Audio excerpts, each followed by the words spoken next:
sorry, guys. I hate talking over. Sometimes I just like to let those people talk so that you can hear how they don't make sense instead of just jumping in on every word. And I know that you know, it infuriates you, but I just want to hear him so then we can have a discussion about it afterwards. Obviously, he had no evidence. What's that? Obviously, it's a conspiracy theory. It is akin to QAnon. But now you see the perils of journalism when you go out on the street, as we do, and you actually talk to people. You hear this all the time, and it becomes extremely frustrating because they don't have the evidence, but they think they do. And people like Donald Trump and the MAGA cult convince them a lie is true, and it is not. So that was my frustration. That's why I wanted to jump in. Just let him talk and then let him go, and then we could give the folks the facts. But go on. Are you guys speechless now? No, John, I completely agree with you. I'm trying to figure out what I'll my just say game something. on. I experienced this time and again out on the campaign trail when I would go to those Trump rallies, rally after rally after rally. And many of his supporters are trapped in a cult. They're trapped in an information silo, disinformation silo that is whipped up by conservative media, whipped up by Fox News, whipped by Donald Trump. And unfortunately, there are a lot of people in this country who are suffering from the same, I call it Trump derangement syndrome, when they just completely ignore the facts, as that man was doing with Jolly, and just spout these conspiracy theories. And I mean, the thing that has to be said, in my view, and I've said this on my show umpteen times, if Donald Trump had just been a man and accepted that he lost in the 2020 election, there never would have been January 6th. The Nancy Pelosi, National Guard, Muriel Bowser bullshit, all of that washes away. Hey, Jim. If you just go back to that. Jim, you said it, and we were thinking the same thing. He's saying that the president of the United States did not have authority on January 6th to send in the National Guard. Right. The president of the United States did have authority to send in the National Guard to California for something that for throwing gas on an ember. You know what I'm saying? So yeah, it doesn't make no, sense. Donald Trump is crazy. Donald Trump is trying to test the law right now by sending in the National Guard to LA over the objection of California Governor Gavin Newsom. I mean, you're supposed to do it in concert with local authorities, in concert with the governor. And it states clearly in the law that he can't do that. And that's why the state of California is taking Donald Trump to court right now. And this is a very big moment, what's taking place in California, because if this goes all the way to the Supreme Court, you got to think that's what Trump wants to do. That's his get out of jail free club, the MAGA Supreme Court.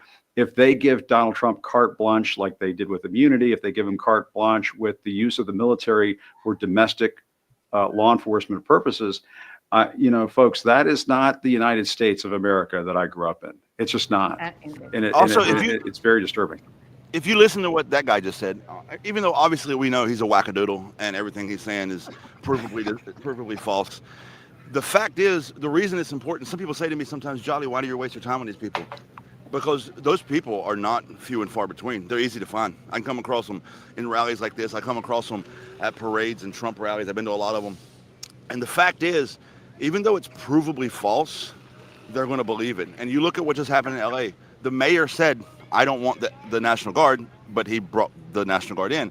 But the narrative from January 6th is Trump said, here's the National Guard, and mayor said no. So, like, is both sides of your mouth independently, like, have muscles? How do they move at the same time? Because you're literally debunking yourself in the same statement. Yeah. Let's bring in Reese Colbert. I want to let Reese get in on this, and also Clay. Reese, first you, and then Clay. Your thoughts on just all of these things that we're seeing on today? Well, child, it's a day. It's a whole lot going on. But the thing that is first on my mind is it's going to rain on your head. Because the storm is coming through on DC. All them tanks. I think that Donald Trump will be wearing a hat. He don't want his little hairline to get messed up. So I do appreciate that there's going to be a little bit of karmic justice in the weather and raining on this really ridiculous, frivolous parade. And it can't look any more frivolous on the day where we have politically targeted assassinations, when we have a Middle East conflict with bombs raining down on Iran and on Israel, and then we have protests around the country because of this authoritarian regime that has completely suspended the Constitution as much as they possibly can, while they have the audacity to parade the army around, where we have Marines in Los Angeles detaining a veteran trying to get to their veterans appointment, when we have a U.S. senator who was, violently attacked and thrown to the ground for exercising his oversight of duty. So this is supposed to be projecting strength when America looks like weak ass bitches right now. We are in complete turmoil. The president has no control whatsoever, and it's only going to get worse. And the last thing I would say is, I wouldn't care about that goofy ass man in them ugly ass overalls, those ridiculous boots, and that stupid cowboy hat, in his opinion, but for the fact that that side has the guns. So, do I need them to be anti-Trump? No, I just need them to calm down, simmer down a little bit. Okay, if y'all have your little group chats, whatever, but hopefully somebody is monitoring them, because when shit hits the fan, I want to be as far away from them as possible, and I want them to be as unweaponed or whatever, they just unmanned as possible, because that is dangerous. It might be funny to some degree. It is ridiculous, and I don't think we're going to win them over. But in this combustible climate that we have right now, it is serious business that these people have been indoctrinated to this degree. And that is my biggest concern. Not this stupid ass parade, not Trump's birthday. I will not say happy birthday. I hope you have the worst birthday ever. It's the state of America right now. And by the way, though, Reese, they don't have all the guns. Some of the left have them too. Yeah, they do, but that out. The wrong people got the guns. I've been saying this. The wrong people got the guns. Some of the right people have them too. I'm just saying, not everybody on the left is unarmed. Let me get Clay in. Yeah, the safest cause says otherwise. There's more guns than people in America. That is well, first and foremost, happy birthday to Marla Gibbs. She is 94 years old. So I want to say happy birthday to Marla Gibbs. That is the only birthday in the Army that I am celebrating. 227, ain't no place like home. So I want to say this, and a lot of folks may be upset with what I'm going to say, but I'm on independent media, and we could say this. I'm happy to see these protests. It's great to see, but this is the energy that I wanted in November. There was a massive turnout for this protest in Philadelphia. Y'all know I'm from Philly. Don, you spent time in Philly. Philadelphia had some of the lowest voter turnout that we saw in November. There was just an election in Philadelphia in May. It had 16% voter turnout. So for everybody out there who is protesting, that's great. But if you didn't vote in November, you were part of the problem. We could have avoided all of this. This did not need to happen. And the one thing I'll say about that unhinged Trump supporter, he was crazy, he was deranged, but you know what? He voted. He showed up. This is the and I thought people got it after COVID. I hoped people got it after January 6th. I thought people got it after 34 felony convictions. And here we are, the No Kings protest. We didn't need to be here. And I just hope wherever you're protesting right now, I hope you bring it to that voting booth. I hope if we have a serious election for the midterms, I want to see all these protests at the voting booth. We didn't have to be here. I have friends who are scared, friends who have lost their jobs, friends who are concerned about their Medicaid. And while this is great to see, I'm frustrated because we literally could have avoided all of this. Kamala Harris would not be doing this right now, would not be doing this. So it's great that you're protesting. And if you protested and voted, great. But if you're part of the 90 million, if you were one of the people because you didn't like the way Kamala Harris answered the question on The View, or you didn't like the way Joe Biden handled so-and-so, now look where we are. Iran, tariffs, Medicaid, waste, fraud, and abuse. We're about to waste $45 million on a military parade in Washington, D.C. So this is cute, and that's great. But as I've always said, if you don't do politics, politics will do you. Bring all this energy to the next election. Can I just say really quick? Go ahead. There's one more birthday that I is really important to me today besides the two that Clay mentioned. It's my mom's birthday, too. Happy birthday, Mom. Happy birthday! Jolly good mama. I'm Jolly sorry she good has the same mama. birthday though. Oof. It's okay. We can Marla only Gibbs, we not ignore Trump. it. We ignore it. We just like Marla Gibbs and Jolly Good Mama. That's all we care about on and the Army. Happy birthday, U.S. Army. I think that's such a great point that you made, Clay, because the challenge is for a lot of the 92%, and I know Reese is about to give me an amen on this, is that they look at days like today and say, as Black women, we voted 92% for Kamala Harris. And so a day like today will not include us. And I don't know if Jolly can tell us if he's looking at the demographics of these crowds, if you see a lot of Black women there. But you know, there's a great reluctance to get on board in these protests or to stand up for these undocumented brown folks when they know a lot of brown folks voted for Trump. And I wonder, Jolly, can you tell us, do you see a lot of diversity in the crowd today? I mean, not in like you would expect, not what would actually resemble America. And to your point, Joy, I've literally been to Trump rallies all across the country. And those crowds are by and large predominantly white crowds. And in fact, I witness at the Trump rallies, they'll have the people that are working the rally go through and pick out people that are not white. Hey, you come stand behind the stage. Hey, you come stand right up front.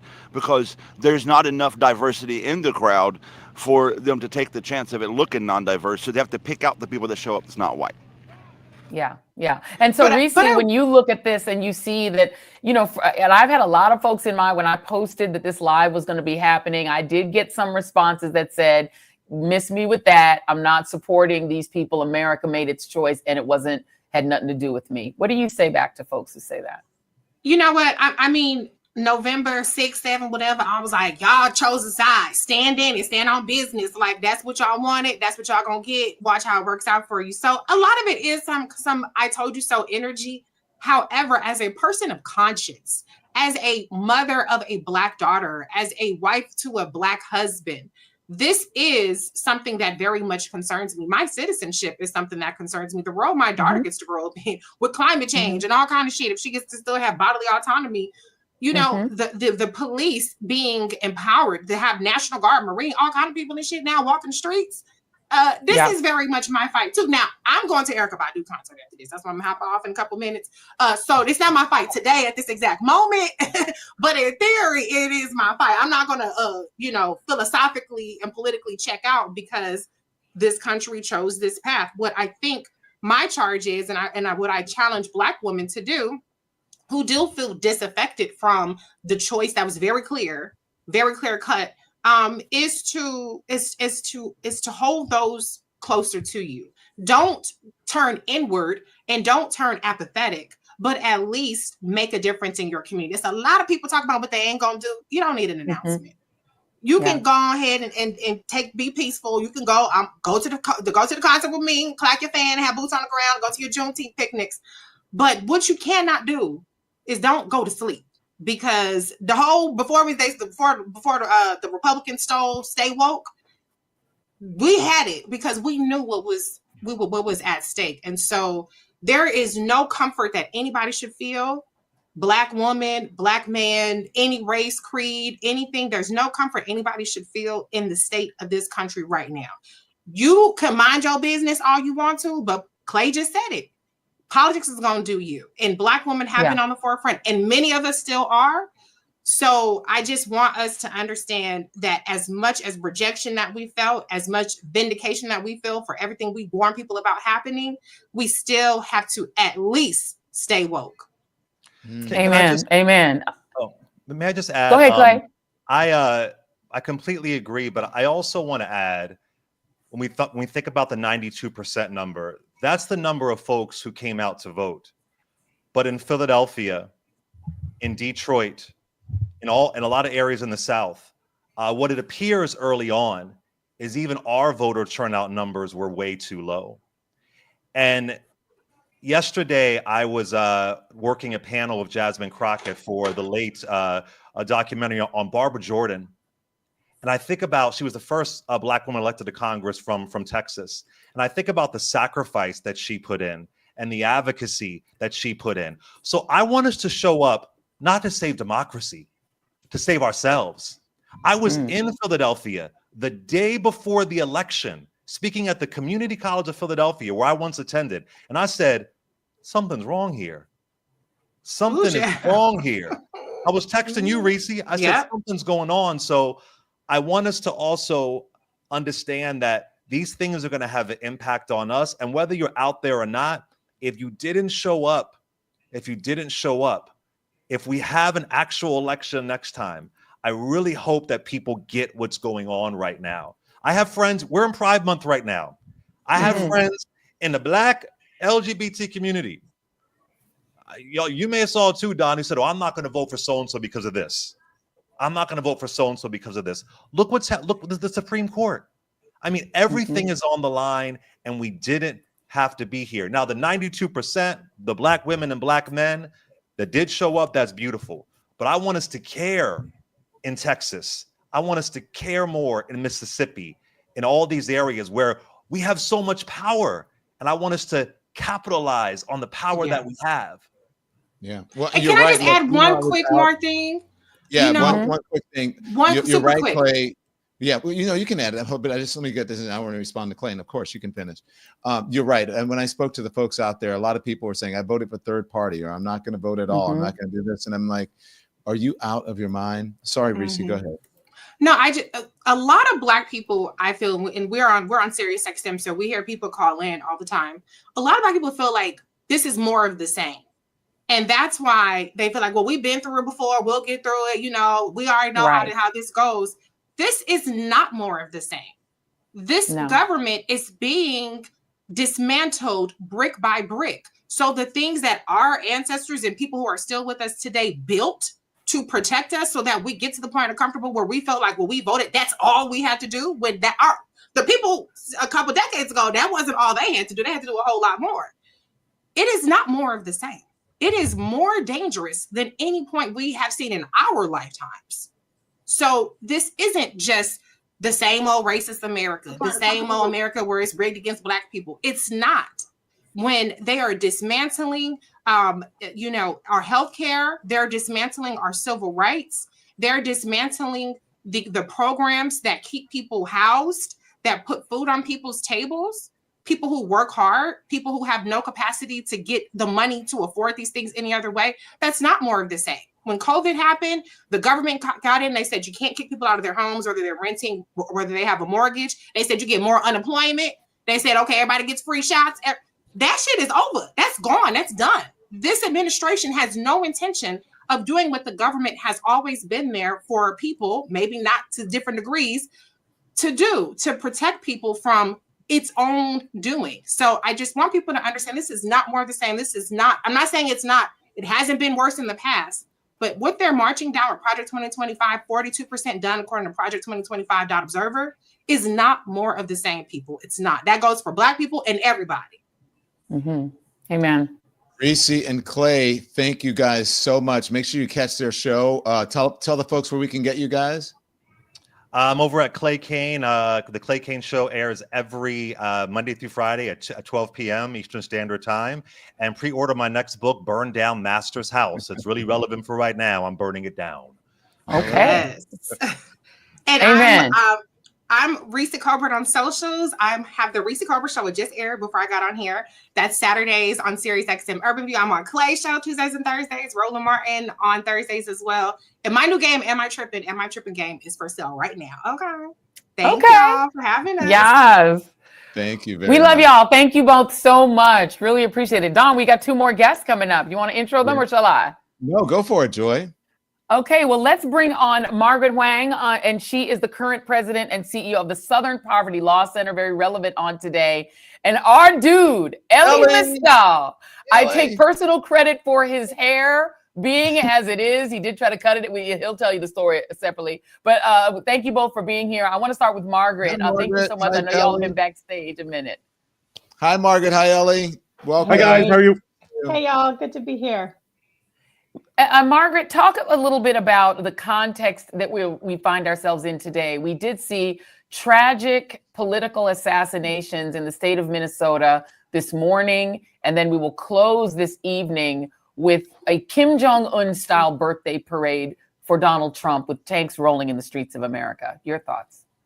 Yeah, it's pretty amazing, Joy. We released our annual Year in Hate and Extremism report just 3 weeks ago, and we have seen just incident after incident of violence and repression since that time, all led by this White House. Of course, the assassinations that you talked about from earlier this morning. We've also seen the military parade and the threat to harm protesters who might object to this parade and this president's views. And we've seen the tearing apart of families, of immigrant families and communities across this country in really unspeakable ways. So this has all happened in the last 3 weeks and is really a reflection of the complete mainstreaming of hate and extremism into our politics, into the White House, led by this president. It's really frightening. And, you know, Ellie, to add you to the conversation, we've also seen a use of the military that we've never seen before. It's been since 1965 that the National Guard has been deployed in American state, and that was to Alabama because of John Lewis and others being beaten on the Edmund Pettus Bridge. But now it is to threaten, fellow California citizens if they dare to protest against ICE dragging people off to God knows where. But also we've seen what sure does look like a violation of the Posse Comitatus Act. We talked to Glenn Kirshner about that earlier by having Marines literally in the streets of Los Angeles. Your thoughts on all of this? Yeah, first of all, thank you so much for having me. Hopefully I will say something that will get you guys kicked off of another platform. That's always my goal. Good luck with that. Good luck with that. They love us on YouTube and Substack. I'm going to try my best. So I wrote about the Posse Comitatus Act in The Nation earlier this week. One of the things that people need to remember about Posse Comitatus, it's that it's a white slaveholder law. It is a law that was passed as part of the end of Reconstruction, meant specifically to prevent the president from using the military to enforce voting rights laws in the South. That's why that law is here. So when people say that this hasn't been violated or used since 1965, again, that's not exactly true, because when LBJ deployed the National Guard against the will of the state governors of Alabama, the way that he did that was to first invoke the Insurrection Act and then deploy the troops. The Insurrection Act short circuits Posse Comitatus. Trump hasn't done that because there is no insurrection. So even in the 1965 context, what Trump is doing is unprecedented. But Posse Comitatus does have, as I wrote, some holes in it, some wiggle room in it, because it's a slaveholder law, and during the 60s, both JFK and LBJ overcame that to protect the rights of Black people. I've been telling people all week, much as you might not like what Trump is doing now, let's remember, by getting around Posse Comitatus, that's why Ruby Bridges didn't get lynched on the way to school. That's why we just have pictures of people yelling at her, because we needed to have troops then. So one of the things that I've been doing, and one of the things I've been trying to do generally from 30,000 feet during the Trump administration, is to focus and look on how he is using power maximally. And then ask, maybe now that we've seen this, Democrats could do the same damn thing when they get power, right? So what he's doing right now with sending troops, I argued on your air that Biden should have sent troops into Texas to provide abortion services after the Supreme Court overturned Roe v. Wade, because the military is not subject to the state laws banning abortion. That would have been an example of Democrats using power maximally.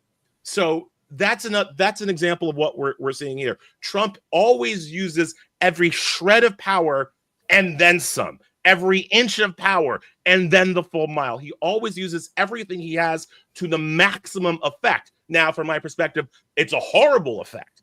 But if this is the world we're living in now, right? And it's the world that we've been living in for well over a decade, and I could argue for over 2 decades, because Bush W also used power fairly maximally when he was in charge. So if this is how Republicans are going to play the game, if this is how Republican presidents are going to play the game, I implore Democrats, if they ever are allowed to get power again, which given the fascism that we're seeing, I'm not sure that's going to happen. But if they're ever allowed to get power again, use power maximally. To quote one of my favorite movies, Ned Yost in Remember the Titans, you blitz every down. and you don't let the Republicans gain another yard. Ellie, so let me ask you then, why can't Democrats do that? Why is the purity test so stringent on the Democratic side? Look who is leading the government now. People who are very flawed. People who if they were in the Democratic Party, they would not be considered. They would be banished to the back room.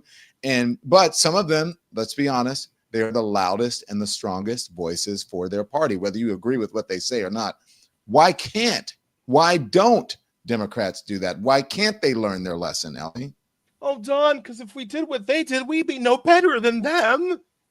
Is their pathetic argument, right? Is that they think that the difference between Democrats and Republican is the structure in which we use power. They don't like to admit that the difference is in what we use it for.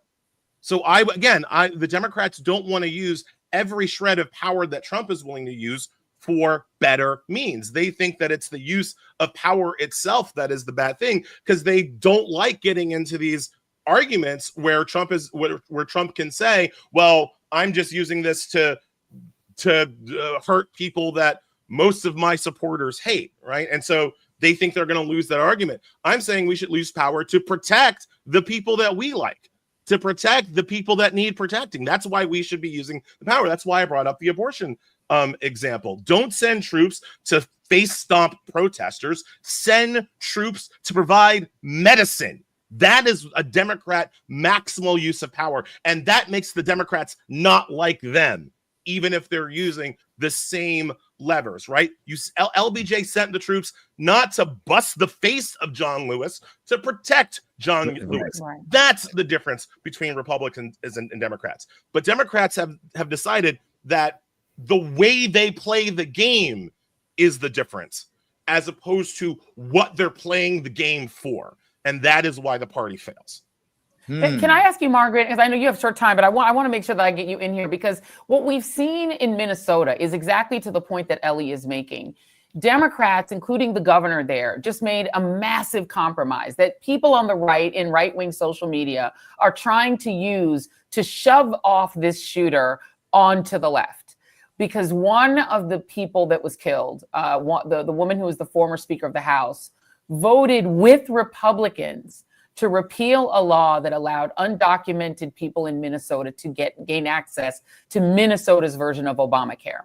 And that was the law since Obamacare passed. It is no longer the law, and Governor Walz signed that bill because it was a compromise. It's a very closely divided House, and I think like a 1-seat majority Senate. It's very close. Now, both of the lawmakers who were killed did not vote that way. The other gentleman, the state senator, did not vote for that. But the right is already running with it to try to claim that this shooter is on the left because, this woman voted with the right in order to punish immigrants, essentially punish undocumented people. And so they're trying to use that. It's bullshit because everything they say is bullshit. But what do you make of the underlying fact here that Democrats are more likely to vote for something that they don't even believe in, right? Even if it means that immigrants get less protection, and it doesn't even protect them from somebody who puts them on a hit list because they get on the hit list anyway. You see where I'm going? It feels like we're fighting a fascist movement, but Democrats are trying to compromise with it in pieces, thinking it will protect them when the worst of the worst happens, even when they give in and harm the people that they're supposed to be caring about. The bad things happen anyway. You know, Joy, for a very long time, supporting civil rights and hating organizations like the Ku Klux Klan was not a partisan issue. Right. You didn't pick your side because you were a Democrat or a Republican. People knew what was right, and that was protecting rights for everyone. And people knew that those who tried to deny rights to people of color or women or the LGBTQ community, they were wrong. And somewhere over the last 60 years, we have gone terribly astray. We have only one party that is embracing extremist ideology. We have only one party that is pushing for a theocratic fascist state. We have only one president who is actively calling for violence, is promoting violence, and of course has pardoned violence by pardoning all the January 6th criminals who were prosecuted and detained and arrested because of their actions. There's only one party that's doing this. And so we have to be very clear where the threats are coming from. Whether a particular individual who does a bad act has a particular political affiliation doesn't matter in an environment where the president himself is calling for and urging violence on a daily basis. And that's the reality that we're living in right now. Frankly, Joy, if can they we bring figure in out- now? if they Ellie, figure out stand that by. guy- sorry.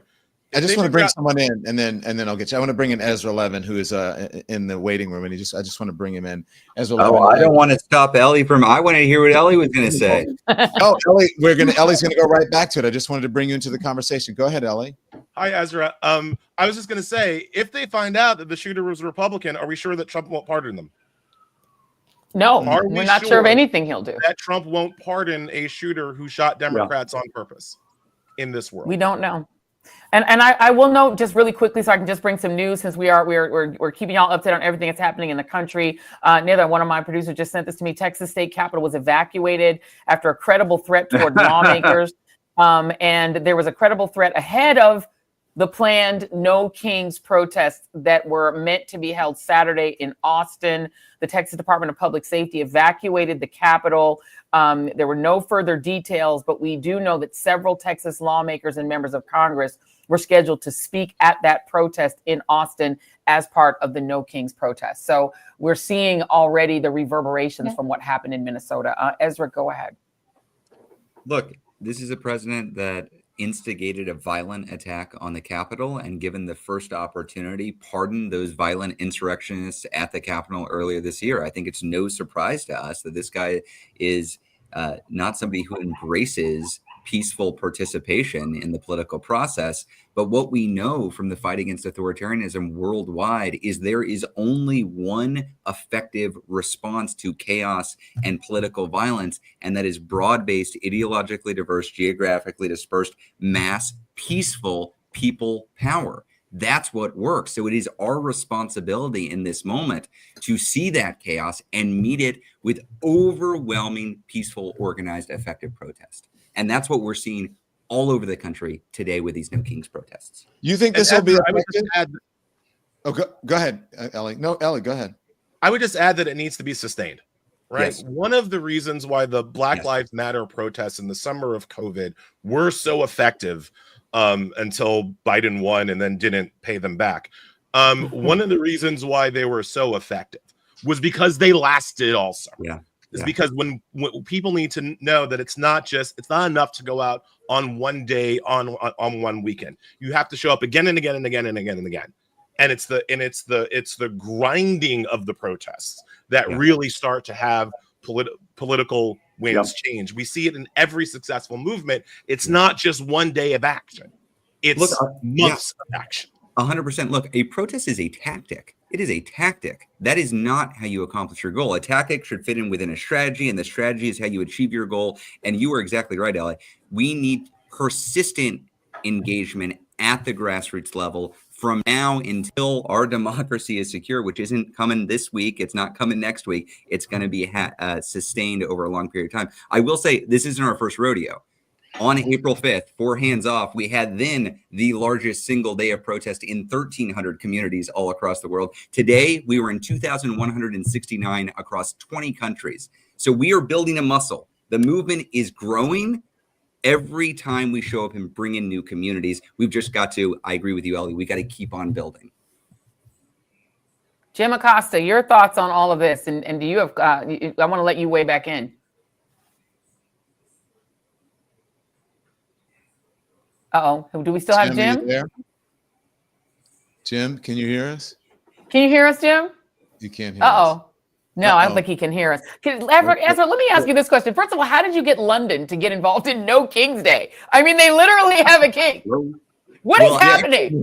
Actually, Joy, a funny thing that's happening in Ottawa, in London, in places where there are kings, what we saw is these local protesters, they put instead no tyrants or no tyrannical kings. Which is pretty. No bad kings. Yeah, just the well, good kind. I just want to give I was in Ezra, Philadelphia with a Dr. huge pat on King's the back family. here. That's what we were doing, and so the crowd are Can shitting. you hear me? Okay, Can you guys hear me right now? More than these two kings. I can hear you. Can you hear me? Now we can hear you, Al. Yeah, we got you now, Jim. Go for it. I think Jim is on a huge delay. I think is what's happening.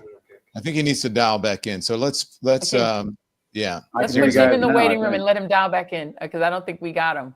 Yeah. So Yeah. no, Okay. so you've gotten Ottawa and Canada. I mean Ottawa and London to agree no kings, but just the bad kind. Well, here's the beauty of this, Joy. I didn't get these people to do it. These are normal, everyday people who said, I don't want a tyrant. I don't want a king. What do I do in this moment? And this great thing happens when you create a framework where people aren't just consumers of politics, but they see themselves as active participants in politics. They start to do stuff. And that's what we need. That's what we need. And the overreaction of the administration is also something that works to the advantage of the activists, right?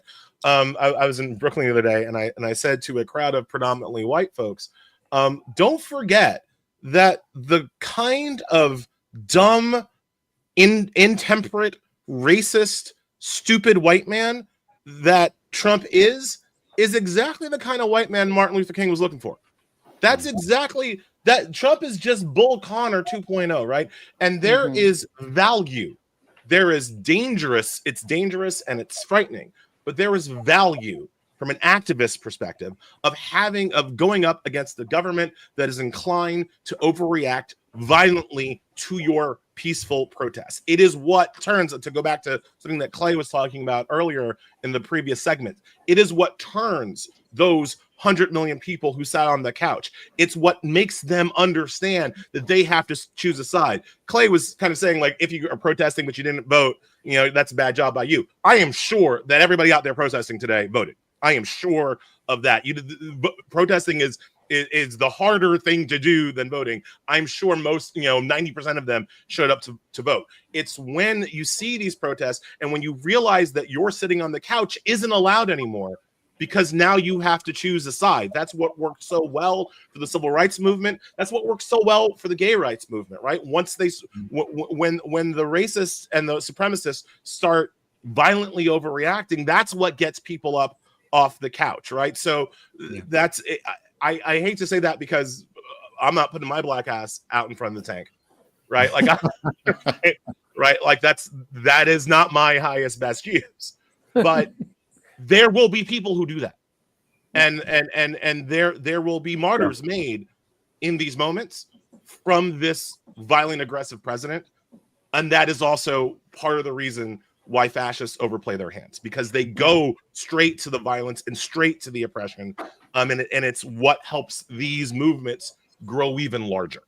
I mean, there are martyrs being made right now. There are martyrs being made right now. They are disappearing Americans. They are taking kids off of the street. They are surprising families when they can't get in touch with their kids at universities because they find out that they've been taken to an ICE facility and they can't reach them.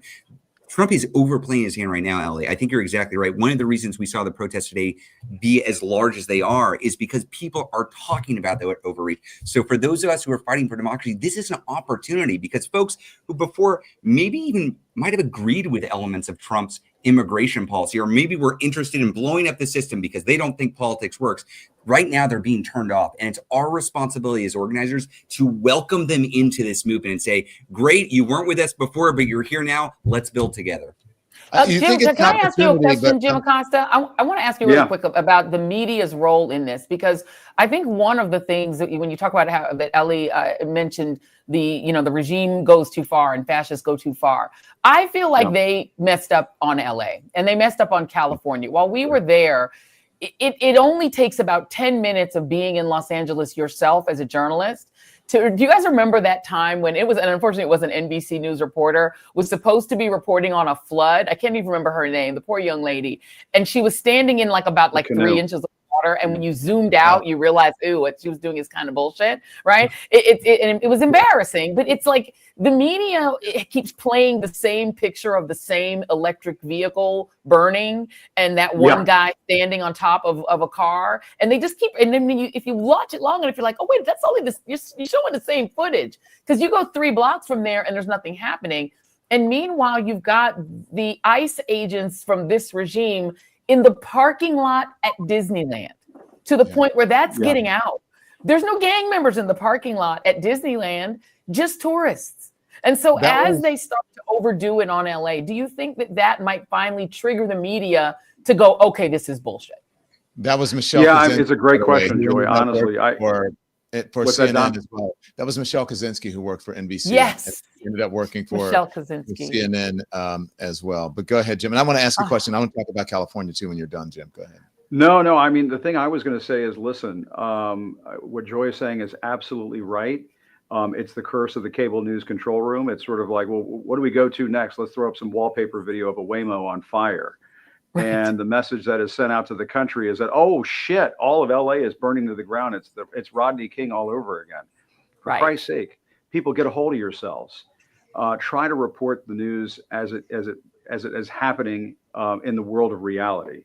And I think one of the reasons why people are turning to independent media, people are tuning into us today by the tens of thousands. People are showing up in the streets to support Ezra's efforts and the Indivisible organization's efforts to have these No Kings protests across the country, is that people are tired of being trapped in sort of this dystopian information bullshit loop.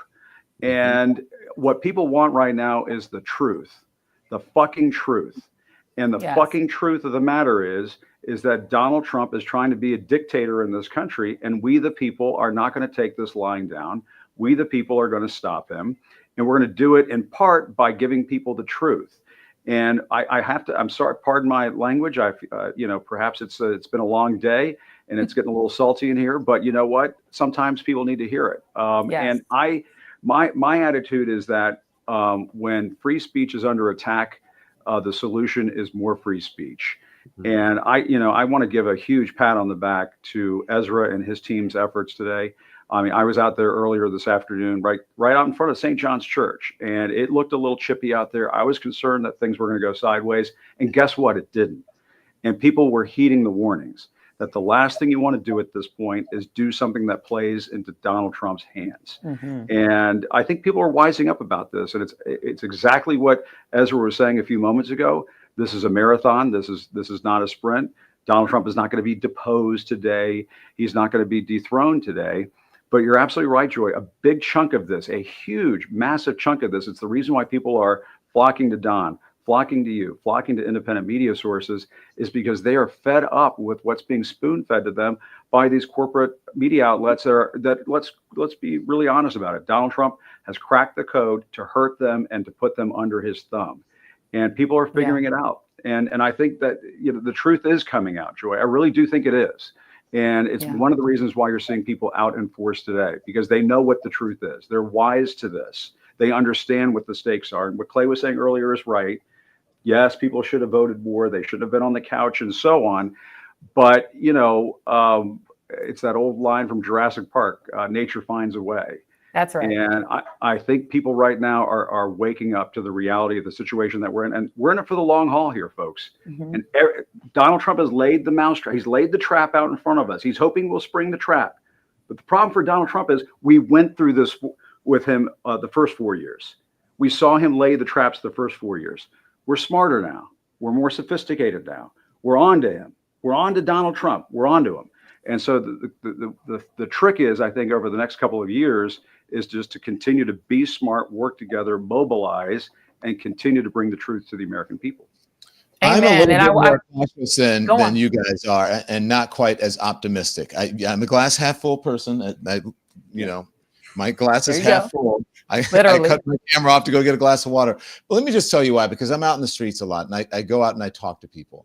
And I think that you're right, Ezra, that, this is an opportunity. But I'm a little bit concerned when you say that, this is, whoever said that this is really good for Democrats or people who don't support Donald Trump. The Republican Party thinks is Donald Trump's actions over the last couple of since he's been in office, and obviously over the last almost 10 years now because they've elected him twice. They like this. They like this strongman approach. They like what he's doing in California. And so while, you know, we sit here and maybe they sit around on cable news panels and they say, oh, look at all the people who are out there. We've seen, you remember the Pussy Hat one demonstration, the Women's March after, right? Lots of people out there. And then all of the you know, excitement and people thought that folks had galvanized around Kamala Harris. And then all of a sudden you see she loses. We can talk about that in the, you know, whether we thought it was rigged or not, but whatever. But I am just not as optimistic because I think there's an apathy that Donald Trump sort of pushes out into the ethos and into the universe. And it captivates and I think it diminishes the enthusiasm of Democrats. And I think, and I know that it empowers Republicans or MAGA people. So I hope that you're right, Ezra. I hope that this is an opportunity, but I have seen this movie before and I'm really nervous and afraid that, you know, come 2028, we'll see Donald Trump, if not a version of him, back in the Oval Office, or at least during the midterms, we will see all of the people who we don't want elected into these offices elected again. Well, Can I just say, Don, real quick, because you know, I'm generally a glass half empty person, even though my name is Joy, my name is super ironic. And so I tend to be very pessimistic. I don't believe in this whole trust the voters thing because they just literally will let you down every time, like the Knicks. Damn you, Knicks. Well, Joy, remember during the election when I'm like, Joy, I'm hearing a lot of Trump. No, I know you were saying that she was going to lose, and I was like, no, I think she's going to win. So that was me being unusually optimistic. Okay, I knew Joe Biden was going to win because I know how people feel about their money. And Donald Trump messed with their money in his first term because he caused a recession. And generally, people vote their pocketbook. And I knew that's why I knew Obama was going to win, especially when he put the old white guy Joe Biden on. I was like, yeah, he's going to win because George W. Bush screwed the economy up so much that, you know, white folks were like, you messed with my money, and they just vote like that, right? But in this case, I have to say I'm a little bit more on Jim's side on this, and I'll tell you why. Because what's happening is that immigration over enforcement is messing with people's money. You now are seeing people who own construction companies say, whoa, hold on a second. You mean you're going to deport my workers? You're seeing farmers say, whoa, whoa, whoa, whoa, whoa, these tariffs, hold on, no US aid? That's where I sold my stuff. But he's changing it, Joy. No, it doesn't matter because what he's not changing is he's on the drug of mass deportation. He's let Stephen Miller run completely wild with his administration. And Stephen Miller must have had every Latina girl in his high school turn him down because he seemed to really hate them people. And he's obsessed with them, right? It's an obsession. And I think that I do think they've tipped over they've gone a little too far in the aggression because now Kristi Noem showed up to the deportation of a pregnant woman. They're taking Dr. Phil with them on ride-alongs as they're deporting people. It's becoming a joke to where people I know that are not political are talking to me about it. Yeah. People who are not really Trump haters are like, what in the hell is going on? People find out LA, they're at Disneyland and they go, what? And I think that, no, I don't think Democrats have done a single solitary thing to make themselves more attractive to voters. I think they are completely incompetent in their response to it. But in this case, the Democrats are just going to be the recipients of people's desire to stop the bleeding. And so I don't know if we're going to have free and fair elections. I don't necessarily trust that we're not going to have our elections undermined to the point where no one can vote. In 2026, I think Trump will try to stay in office. In 2028, I think he won't leave willingly. I don't know what kind of a crazy constitutional crisis we're in. I think we're in a Poland moment. I think we're in like the guy in El Salvador. He ain't leaving. He's supposed to be gone too. So I don't think we're going to be rid of Trump. And I don't think Trump can be replaced. JD Vance can't be Trump. This is a cult of him. It's his cult. He's Jim Jones in this bitch. You know what I mean? And Marco Rubio wants it too, and they ain't gonna go for Marco Rubio. His name is Marco Rubio. They're not going for it. Never. I'm sorry. I've been telling people. I don't think never. So. His name is Marco Rubio. No matter how he tries to hate his own people, he brown, and he's never going to be president. I'm going to tell you guys this: JD Vance is a shapeshifter, and I would not. JD Vance has no cult. I know at this. Well, that's why if we could go to our friends in Denmark and say, give us Northern Greenland. Give us Northern Greenland. Let Donald Trump, Don Jr., J.D. Vance, he can bring his eyeliner with him. Send him over there. Carve that out. There's a lot of white up there. It may be snow, but there's a lot of white. A white ethno that might be attractive to them. And by the way, Don, can I give you one more piece of data before we go? I know we're supposed to leave. Joe Rogan is starting to criticize Donald Trump's immigration policy. There you go. That is a signal. Owens is criticizing his freedom of speech on college campuses. So I mean, and you've got Tuckums going at him on letting Israel start World War III. They see something in their own listeners that's going askew. Yeah. So that's a sign to me that Trump ain't on a winning page at this moment. We just have to see how much destruction he does before he goes into his dotage.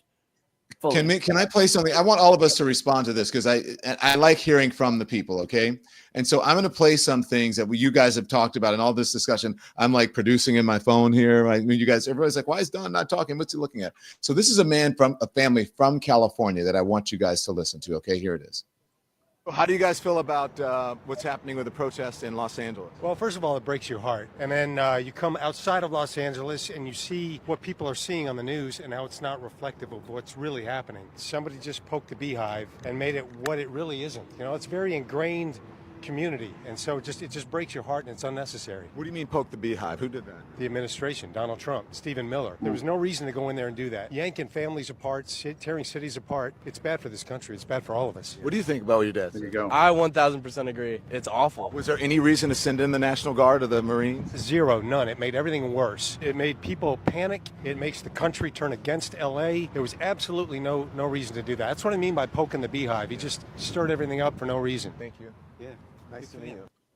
Go ahead, Jim. You were shaking your head. That's a good one. That's a good one. I'm telling you, I agree with what Joy's analysis was saying about, people, their ox getting gored, economically speaking, because of the mass deportations and so on. But I also do think at the end of the day, and I know it sounds Pollyannish and so on, I do think there's a decency in the American people that is going to reject the cruelty and the harshness and the nastiness of these mass deportation roundups. And I've been saying this on my show, and I'll say it until I'm blue in the face. The biggest lie of the 2024 campaign is that we're going after the gang members and the criminals. That's right. And they're rounding up abuelas. They're rounding up mixed status families. They're knocking out windshields and car windows and dragging people out off to the ICE detention centers. And people are absorbing that information. They're absorbing those visuals, and they're saying, I didn't sign up for that. And that maybe I voted for it, but that's not what I want. And that's not who I am as an American. And I just don't think we're that kind of people. I just don't see it happening. And I think unlike Nazi Germany, unlike 1930s fascism that we saw in the 20th century, we have these. We have these. We have TVs. We have media around us at all times. And when that cruelty is put up to our faces, I think by and large, human beings, no matter their nationality, reject that kind of cruelty. Stephen Miller, when he goes to his bat cave at night, hangs upside down and drinks the blood of puppies that are killed by Kristi Noem, he may be okay with all that shit. But most Americans are not. Most Americans do not want that kind of shit going down in this country. Yeah, I mean, Jim, he's no Nosferatu, so of course he feels that way. But I have to say one more thing really quick, John, and I'm gonna. Oh, go ahead. I have to send Jim a letter and tell Jim that he's going to be suspended from this network pending an investigation on his. Oh, sorry. Maybe I should have tweeted that. He goes down like Moran, yeah, and big ups to Mr. Moran, who's gone independent as well. But no, I have to say, the leader of Latinos for Trump is now condemning not just Trump but Marco Rubio, there are signs up, there are billboards up in Miami calling Rubio a traitor, because he's turned on his own Venezuelans and Cubans that he's claimed to like. There is a rapper. My favorite story in this whole nightmare is El Funky. El Funky is a rapper from Cuba who's been very anti-Castro, and El Funky is about to get deported. And El Funky is a big Trump supporter. And if you go deport El Funky, and you're not seeing Marco Rubio step forward to defend El Funky, I think he might have his case stalled. I think he might be able to stay in the country. But all of the El Funky fans are like, whoa, we didn't start this. And so I think you're right. And lastly, if Stephen Miller, Nosferatu, and friends don't start showing Fox some gang members soon, if they don't start showing mass murderers and cannibals soon, they're only showing people who work in restaurants. They're showing abuelas, they're showing mommies, daddies, pregnant women. That ain't enough. And sending Dr. Phil to watch the mommies, daddies, and abuelas get deported and watch, construction workers get dragged off construction sites, being at Disney, those pictures ain't gonna help. I used to work in local news. We've all worked in the local news business. They thrive on images, and there's no images of gang members to show. That's what MAGA wants. That's what the people who support Donald Trump want. They don't care. The cruelty is the point. I agree with that. They don't care. The base, his base doesn't care. What the Cubans in Miami are thinking, Joy, to your point. I do. My dad came from Cuba in 1962, 3 weeks before the Cuban Missile Crisis. He came to a country that was much more welcoming than what we're seeing right now. Yeah. And to think that the Republican Party is going to turn back on refugees coming to this country, seeking asylum from totalitarian communist countries. I mean, Ronald Reagan, the whole bunch of them spinning in their graves right now, because that is some fucked up shit that is happening right now to the Cubans and the Venezuelans right now. And I have to think minds are being changed in Miami. It might not happen overnight, but I think it is starting to happen. Can I weigh in here? And I want to play this because do you guys know, look, Jim, that many of the immigrants who are here don't even believe that they are immigrants. Do you guys know that? They don't consider themselves. They don't consider themselves immigrants. Andy, can you play the guy in the baseball cap with the Golden State T-shirt on? Are you an immigrant? No, I am not. You're not an immigrant, but you said you lived here 45 years. Yeah, well, I came here with my visa. You came here with a visa? Oh, absolutely. So you're an immigrant? Probably. What do you think about the protests going on? They're happening all over, but mainly in California. Horrible, because, there's a lot of people breaking windows, ripping off stores, and I think it's horrible. Yeah. Does it seem like a big thing that's out of control to you when you see it? Yes, absolutely. And it's going to probably get worse by the 14. Yeah. Do you understand? Do you realize that it's like just a small area in Los Angeles that it's happening in? No, it's not. It's not all over, but there is, a specific part of the city that is going on right now. Yeah. That is what I think, What do you think about the military parade happening in Washington, D.C.? I don't agree with it. You came over from a visa. Where did you immigrate from?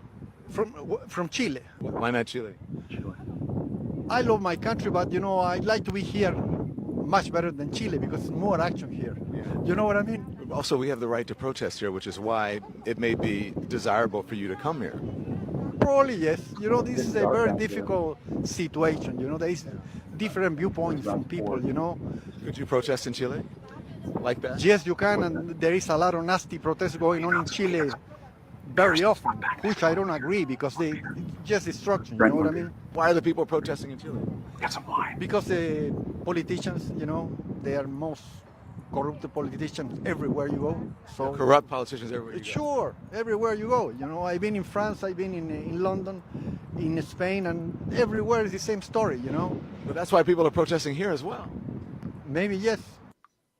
So I say that, Ellie and Ezra, I played that because now we understand why there are many Latinos in this country who support Donald Trump because, number one, they don't consider themselves as immigrants, especially if they went through the process, as they say, and they came here legally. They consider the immigrants to be the undocumented people. You want to start, Ezra, and then I go? Well, there are a lot of threads here that I want to pick up on. And one, Don, you were saying that you've seen this movie before, that we've been through this before. Look, Kamala Harris lost. Donald Trump won it again. How did we get to where we are now? Obviously, we're going to face this same challenge. 2025 is not 2024. The moment that we're in now is not to relitigate the 2024 political environment. The way I view it, the status quo lost in 2024. The status quo is not an option in 2025 or 2026. Donald Trump is bulldozing through our society and is steamrolling over public opinion to implement the least popular political agenda I've seen in modern American history. When you talk about, forget about all of the immigration and attacks on our freedoms. Cutting Medicaid has a 15% approval rating in any congressional district in this country. Marjorie Taylor Greene's district doesn't support cutting Medicaid by more than 15%. So I disagree that we've seen this movie before and we're destined to just lose again because we lost in 2024. What I saw in 2017 when protest was the new brunch was the largest midterm margins in the history of the Republic that produced a blue wave. I don't think you can look at 2024 and say protests like we're seeing in the streets now are not going to have immediate political impact. And I got to be honest, I'm not thinking about 2028 right now. I'm trying to live to fight another day. We cannot guarantee we're going to have free and fair elections. What I do believe is something Joy said. I don't think Democrats are doing very much to help themselves right now. They are the beneficiaries of overreach and deeply unpopular agenda by this administration. But where we are headed is somewhere I'm very troubled about, because I think we are the odds-on favorite to take back the House next year. And I also think Democrats are entirely unprepared to use the power they will win in the House of Representatives when they get there. What is Hakeem Jeffries, if he becomes speaker, going to do on January 4th, 2027? I don't know what the hell he's going to do. I would bet nobody on this panel knows, because we're not talking about it. Where are the subpoenas going to fly? When are the hearings going to start? What kind of testimonies are we going to see? Who are they going to haul in front of Congress? I don't know, but we should be talking about that right now, both so that it happens, but also so we send a message to everyone around the country that this era of blatant autocratic overreach is temporary and is going to be replaced by an era of accountability, because I want people changing the behavior now, not in 2027. And we've got to push the Dems to start adopting these positions right now.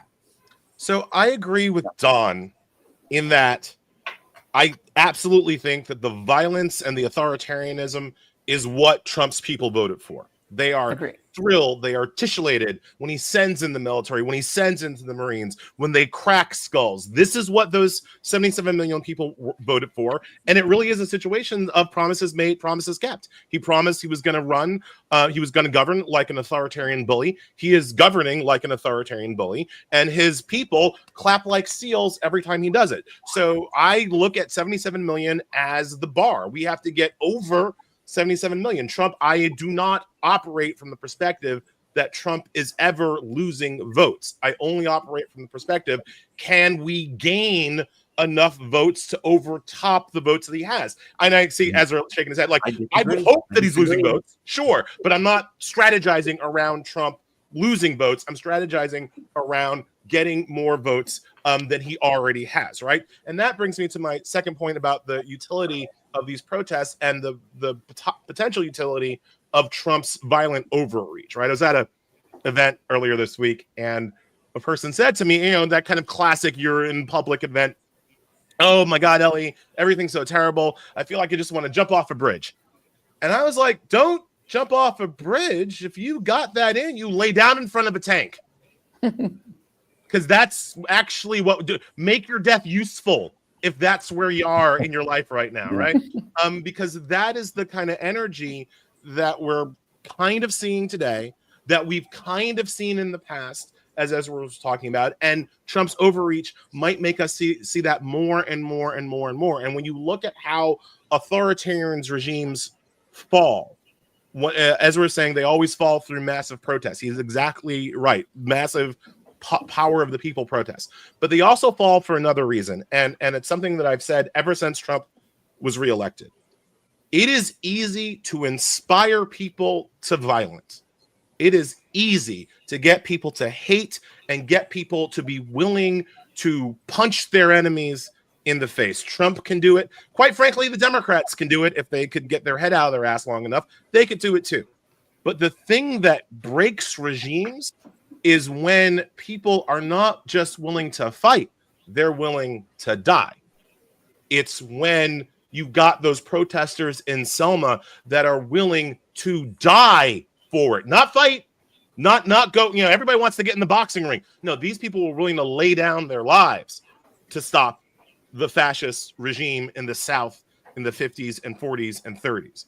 And when we get to that moment here in this country, I don't know that we're there at that moment right now, but I can see it from where we are. We can see it from where we are. And when we get to that moment that people are willing to die to stop him, that is when the regime breaks. Right now, I still think that our biggest ally in this moment is the Big Mac, right? Like at some, like, you know, we're one coronary away from having you know, a different kind of conversation. Right? So I'm rooting for the big man. I will tell you, Ellie, Fidel Castro lived a very long life. I was just going to say. You can't count on the quarter pounder with cheese. No. Here. And by the way, the more evil you are, the more the devil props you up and keeps you alive. Ellie, you Donald dropped Trump the does leg. not eat vegetables, and he's right alive. now our biggest ally is the mortal coil, but Ellie, here's what the biggest ally is the Ellie and Ezra, we got to go. We got to go. Thank you. Okay, Ellie, to be continued. To be continued. It was a great conversation. Thank you. Thank you very much. Can we get one more live report from Jolly Good Ginger before we wrap this puppy up? Go for it, Jolly. Yeah. I wanted to give you guys some breaking news. This brings me the most joy. I'm in DC right now. The skies have turned very morbidly gray. Rain has started. And it occurred to me that in this white Christian nationalist movement, that God is quite literally about to rain on his parade. So breaking news, God hates Donald Trump. I'm looking down here. There's a lot of people walking by the White House right now. So you might be right, Jolly. I think they're leaving the mall as we speak. You might be right about that. Let me just say this. It was an honor and a pleasure to work with all of you. I appreciate and respect. Do you guys know what we did? This is pretty revolutionary. Yes. This was cool. I got to run. Stream-a-palooza. It was an honor for me to be a part of it. I appreciate you guys so much. Can I tell you, Jolly Good Ginger, I've been obsessed with you for a very long time. It's been so much fun finally getting to talk to you and have you on as our intrepid correspondent in the streets of DC. You can do that anytime on any of our shows. I think we all agree you're a fantastic correspondent and a gentleman. We appreciate you all. But I got to say, Jim Acosta, you know I'm a super fan. Don Lemon, you know I'm your shadow publicist. You two are the best in the business, and I'm so glad that all three of you were able to be here. And this was awesome. This was an honor. Thank you all very much. Yeah. Thank you for having me. Joy, you're amazing. Jim, you're amazing. Don, love you guys. Thank you, Jim. Bring your doggie next time. I will. I got to bring my dog's upstairs. Yeah, where's Nala? Oh, and there she's here. Nala. That's a fail on my part. Yeah. My dog's asleep. We put her to sleep. And so, Andy, love you guys. Love you, Joy. Love you, Don. The full screen of the America Fights Back. You have been watching America Fights Back with Don Lemon, Joy Reid, and Jim Acosta. And I'm just so happy that we did this, and I appreciate all of you for watching. Thank you to all of our new members, and we'll see you next time. And I always say, put it back on me here, us here, as I always say when I leave this feed, okay? You guys know what I say. You don't have to sit in front of the television all day. You can be informed without being inundated. You don't have to sit in front of the TV and get the outrage porn. And here's what I want you to do. Turn the TV off. Thanks everyone for watching. Your support means the world to us. So make sure you hit the like button and you subscribe to our channel to make sure that you never ever miss a video. We're live every day, 10 a.m. Eastern time. We drop even more content at 2 p.m. Eastern and 5 p.m. Eastern. And if you want more Don Lemon Show content, we'd love for you to become a member of the Lemon community, where you will receive access to special community posts. You'll get exclusive content and members-only live shows. So head over to our channel page or click the join button on this video. Again, thank you for watching. We appreciate your love and your support, and we will see you next time.